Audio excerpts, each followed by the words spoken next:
S'il y a un ballet que nous connaissons tous, c'est bien le Lac des Cygnes. En effet, son humble compositeur Piotr Tchaïkovski a fait beaucoup parler de lui, surtout après sa mort. Mais de son vivant, d'autres rumeurs circulent concernant son homosexualité, et sont même de plus en plus nombreuses.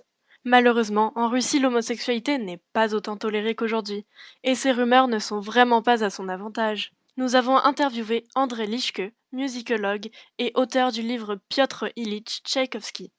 Il était totalement homosexuel et ce n'est pas un secret, d'autant plus qu'il avait un frère cadet et ce frère cadet était lui aussi homosexuel.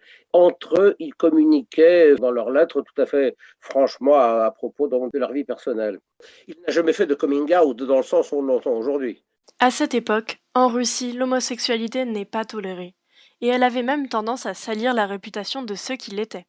Il était donc nécessaire de nier son homosexualité au grand public. Avec Antonina Mulukova, était une élève du conservatoire de Moscou qui était tombée folle amoureuse de lui. Et Tchaïkovski s'est dit, bon, bah, après tout, autant celle-là qu'une autre. D'ailleurs, il lui avait fait entendre dès le début que, bon, il l'aimait bien comme ça, amicalement, qu'il fallait pas qu'elle s'attende à quoi que ce soit. Certaines rumeurs disent même que Tchaïkovski ne serait pas mort du choléra, mais plutôt d'un suicide ou d'un meurtre.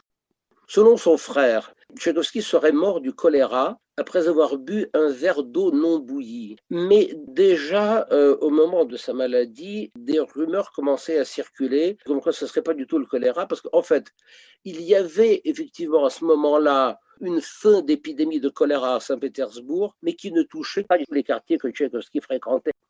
Les musicologues affirment que cette orientation sexuelle était réelle, mais qu'elle n'était certainement pas affirmée au grand public. Aujourd'hui, il est encore impossible de trancher sur les réelles causes de sa mort, puisqu'il existe encore plusieurs explications contradictoires.